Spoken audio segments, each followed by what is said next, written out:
Horoscope 13। नमस्कार दोस्तों, आप सभी का स्वागत है हॉरोस्कोप 13 के एक और एपिसोड में। दोस्तों, आज जो कहानी मैं आपके सामने लेकर आया हूँ, कहानी नहीं कह सकते, एक सच्ची कहानी है, सच्ची घटना है जो कि पश्चिम बंगाल के नदिया डिस्ट्रिक्ट की है। और ये कहानी है प्रियंका की। दोस्तों, दुर्भाग्य की बात यह है कि प्रियंका आज हमारे बीच नहीं है। और ये कहानी प्रियंका की कज़न सिस्टर ने मुझसे शेयर की है। तो दोस्तों, ये घटना है 2010 साल की। प्रियंका की माँ की शादी जो है बहुत कम उम्र में हो जाती है और प्रियंका ही उनकी बड़ी बेटी थी। इसके अलावा प्रियंका के दो भाई बहन और थे। तो क्या होता है, प्रियंका दिखने सुनने में काफ़ी सुंदर और शांत स्वभाव की थी, तो इसी वजह से उसकी शादी भी काफ़ी कम उम्र में हो जाती है। तो शादी के बाद जब वो ससुराल में जाती है तो सब कुछ ठीक चल रहा था। लगभग 2 साल के बाद उनके घर में जन्म लिया एक नन्ही सी बेटी ने। दोस्तों, मूलतः प्रियंका के जीवन में जो काला अध्याय था वो इसी के बाद से शुरू हुआ। प्रियंका के घरवाले और ससुराल के जो भी मेंबर्स थे वो कानाफूसी करते थे कि प्रियंका का किसी और लड़के के साथ अफेयर है, जो कि बिल्कुल गलत आरोप था। प्रियंका काफ़ी दिनों से सहन कर रही थी, वो प्रोटेस्ट भी करती थी, वो इन सब से इनकार भी करती थी, पर उसकी बात का कोई विश्वास नहीं करता था। प्रियंका को सबसे ज़्यादा दुख तब पहुंचा जब उसके पति ने भी उसकी तरफ उंगली उठाई और वो भी उस पर शक करने लग गया। तो इन्हीं सब से तंग आकर प्रियंका ने एक दिन जहर खा लिया, पर भगवान की कृपा से वो इस बार बच जाती है, उसको कुछ होता नहीं है। इसके बाद भी कुछ दिन तक सब कुछ नॉर्मल था, सब ठीक चल रहा था। पर दोस्तों, जो रिलेशनशिप है वो एक सफ़ेद कागज़ की तरह होता है। उसमें अगर एक बार मरोड़ लग जाए तो वो कभी भी दोबारा पहले की तरह नहीं होता है। इसके बाद क्या होता था, प्रियंका और उसके पति के बीच मतलब छोटी छोटी बातों पे झगड़ा होना और दोनों में अनबन, ये सब लगा रहता था। इस दौरान जब बच्चे की उम्र 2 साल हो गई थी तो प्रियंका दोबारा से प्रेग्नेंट हो जाती है। और इसके बीच परिवार का अत्याचार, अपमान, अवहेलना ये तो चल ही रहा था, पर प्रियंका ये चुपचाप सहन कर रही थी और वो मतलब किसी से कंप्लेन भी नहीं कर सकती थी, क्योंकि उसके पति भी उससे झगड़ा करते थे। तो एक दिन क्या हुआ, उसके पति और वो पास ही के एक तालाब के पास बैठ के बातचीत कर रहे थे। तो प्रियंका के पति ने कुछ ऐसा उससे बोला, प्रियंका से बोला, कि प्रियंका को बहुत बुरा लगा। तो वो अपने पति से बोली, रुको मैं थोड़ा घर से होकर आती हूँ। उसके बाद वो वहाँ से चली गई। तो वो अपने कमरे की तरफ जाती है और अंदर से कमरे का दरवाज़ा जो है बंद कर देती है। तो काफ़ी समय बीत चुका था, उसके पति को संदेह हुआ, वो अभी मतलब इतनी देर से क्या कर रही है, अभी तक क्यों नहीं आई वहाँ पर। तो जल्दी से उठा और वो अपने घर की तरफ चल दिया और उसने जो जाकर देखा, खिड़की जो है वो खुली थी। उसने जाकर देखा कि प्रियंका ने गले में फांसी लगाकर जो है वो पंखे से झूल रही है। प्रियंका 6 महीने की प्रेग्नेंट थी उस समय। दोस्तों, ये पता नहीं 6 महीने की प्रेग्नेंट प्रियंका को बचाने की कितनी कोशिश करी होगी उसके पति ने और उसके घर वालों ने, ये तो पता नहीं। प्रियंका इस बार दोस्तों बच नहीं पाई और वो इस समय जो है सबको छोड़कर चली गई। ये खबर सुनकर पूरे इलाके में एक मातम सा छा गया। अपने प्राण देकर प्रियंका सबके बातों को गलत साबित नहीं कर पाई और ये बता भी नहीं पाई कि वो निर्दोष थी। उस पर लगी जो भी मतलब आरोप थे वो गलत थे और झूठ थे। जब उसकी डेड बॉडी को हॉस्पिटल ले जाया गया तो उसके पेट में पल रहा 6 महीने का जो बच्चा था जीने के लिए छटपटा रहा था। उसको बाहर भी निकाला गया पेट से। वो नन्हा सा एक बालक था। उसको कुछ देर के लिए अपनी माँ की डेड बॉडी के पास रखा गया, पर कुछ देर बाद वो भी इस संसार की माया छोड़कर चला गया। इसके बाद दोस्तों प्रियंका का अंतिम संस्कार किया गया वहीं के एक लोकल शमशान घाट में, और पास ही में उसके 6 महीने के बच्चे को भी समाधि दी गई। इसके बाद प्रियंका की माँ की हालत बहुत ही ख़राब थी और वो बार बार बेहोश हो जा रही थी। तो इसके बाद प्रियंका के माँ ने ये डिसाइड किया कि प्रियंका की जो अस्थियाँ हैं वो अपने साथ अपने घर लेकर जाएंगी और वहीं पे अपने घर के आंगन में उसे समाधि बनाकर रखेंगी। दोस्तों, घटना की शुरुआत इसके 4 दिन बाद होती है, जब प्रियंका का परिवार लगभग प्रियंका की मृत्यु का शोक भूलने लगा था। प्रियंका की एक छोटी बहन और एक छोटा भाई भी था, जैसे कि मैंने पहले बताया आपको। बहन दीपिका और भाई दीपक। एक दिन दीपक रात को कुछ देखकर चिल्ला उठा, तो उसने बुरा सपना सोचकर फिर से सो गया।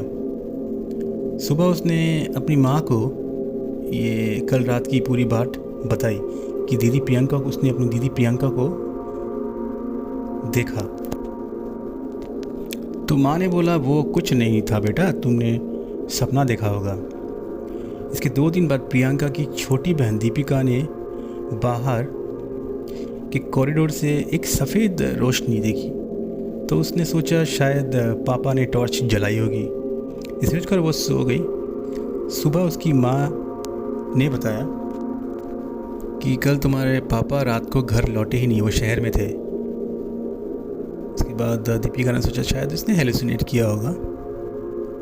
2 दिन बाद दीपिका ने फिर उस रोशनी को देखा कॉरिडोर पे, तो उसने डिसाइड किया कि आज वो देखकर रहेगी कि ये रोशनी कहाँ से आ रही है, क्योंकि उस दिन उसके पापा घर पर ही थे। अचानक उसने देखा एक दूध से भी ज़्यादा सफ़ेद चेहरा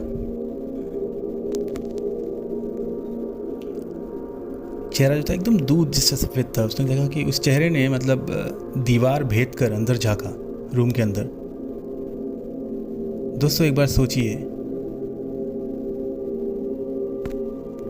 वो परिस्थिति कितनी भयानक हो सकती है।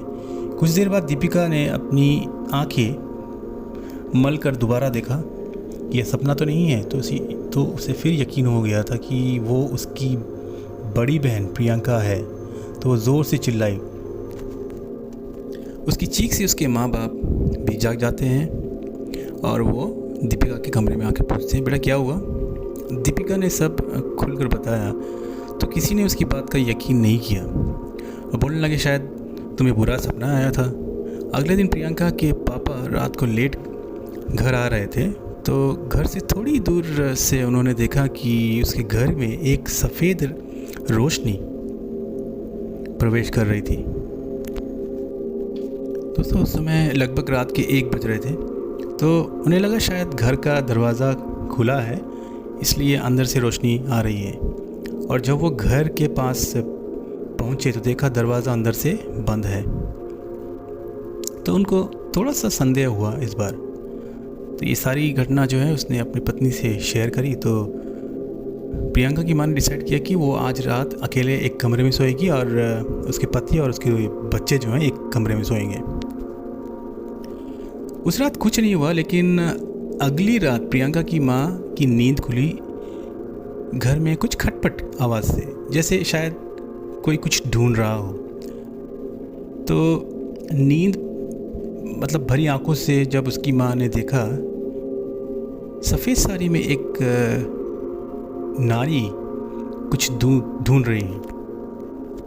मतलब उसको लगा सफ़ेद साड़ी पहनकर कोई महिला या कोई नारी कुछ ढूंढ रही है। तो ये देखकर प्रियंका की माँ ठर काँपने लग गई, पर चुपचाप लेटी रही। वो बिल्कुल हिल नहीं रही थी, वो बिस्तर पे चुपचाप लेटे ये सब देख रही थी और काँप रही थी। उसको और डरा कर वो परछाई दीवार भेद करके दूसरे रूम में चली गई और उसके बाद कभी अलमारी कभी ड्रेसिंग टेबल में वो कुछ ढूंढने लगी। इस तरफ उसकी माँ लेटे लेटे भगवान को याद कर रही थी, पर कुछ देर बाद सब शांत हो गया। अगले दिन सुबह प्रियंका की माँ ने अपने पति से ये सारी बातें शेयर करी कि कल रात क्या क्या हुआ। तो ये सब सुनकर उसके पति ने और सभी ने मिलकर डिसाइड किया कि आज से वो सब लोग एक ही साथ एक ही कमरे में सोएंगे। इसके बाद कुछ दिनों तक कुछ नहीं हुआ, पर एक दिन प्रियंका के पापा जो हैं मतलब घर पे अकेले थे। रात के लगभग 2 बजे थे। उन्होंने सफ़ेद साड़ी में एक औरत को उसकी गोद में एक बच्चे के साथ देखा। तो वो जल्दी से उठकर सिगरेट जलाकर और घर की सारी लाइट्स ऑन कर देते हैं। इतने दिन जो इन सब बातों पर विश्वास नहीं कर रहा था, आज उसको विश्वास होने लगा। इसके बाद सुबह उठकर प्रियंका के पापा ने अपनी बीवी से सारी बातें दोबारा शेयर करी। तो इस बार प्रियंका की माँ ने ठान ली कि आज रात वो देख कर ही रही कि ये परछाई आखिर है कौन। दोस्तों रात को लगभग 2 बजे थे। उसने देखा कि एक नारी मूर्ति अपनी गोद में एक छोटा सा बच्चा लिए दीवार भेद करके दूसरे रूम में गई और फिर उसके कमरे में आकर कुछ ढूंढ रही थी। दीवार भेद करके जब वो अंदर आई, कुछ ढूंढने लगी। एक पल जब वो उसकी माँ के बेड के काफ़ी करीब से गुजरी तो उसकी माँ ने देखा कि ये परछाई और कोई नहीं, उसकी बड़ी बेटी प्रियंका है। इस बार वो डरी नहीं और वो अपने बिस्तर पे उठकर बैठ गई और काफ़ी हिम्मत करके उसने उस परछाई से पूछा, बेटा प्रियंका, क्या तुम कुछ ढूंढ रही हो? तो उसको हैरान करके प्रियंका ने अपना सर उसकी माँ की तरह घुमाया और उसका चेहरा जो है एकदम उसकी माँ के चेहरे के सामने लाकर बोली, माँ तुमने मेरी अस्थियाँ कहाँ रखी हैं? खून की तरह लाल आंखें और सफ़ेद रोशनी से घिरा चेहरा देखकर प्रियंका की माँ उस समय बेहोश हो गई। अगले दिन जब प्रियंका की माँ को होश आया तो वो दौड़कर प्रियंका की समाधि जहाँ थी, जहाँ पे उसकी अस्थियाँ रखी गई थी, वहाँ पर गई और ज़ोर ज़ोर से रोने लगी। दोस्तों उसी रात प्रियंका की छोटी बहन ने भी प्रियंका को उनकी छत पर खड़े हुए देखा था। तो अगले दिन प्रियंका के परिवार और सभी गांव वालों ने मिलकर ये निश्चय किया कि प्रियंका की जो अस्थियाँ हैं उसको उसके जो 6 महीने का बेटा था उसकी समाधि जहाँ पर है वहीं पर रख कर आएंगे। तो जैसी सोच वैसा ही काम उन्होंने सबने किया और ऐसा करने के बाद दोस्तों स्थिति जो है सामान्य हुई। उसके बाद से कोई घटना दोबारा से प्रियंका के घर वालों के साथ नहीं घटी। तो दोस्तों आज की कहानी यही समाप्त होती है। अगर आपको कहानी अच्छी लगे तो एक लाइक कर दीजिएगा और एक शेयर कीजिएगा और कृपया करके मेरे चैनल को सब्सक्राइब करें ताकि मैं आपके लिए ऐसी ही नई नई सच्ची कहानियाँ लेकर आ सकूँ। आप लोगों का बहुत बहुत धन्यवाद।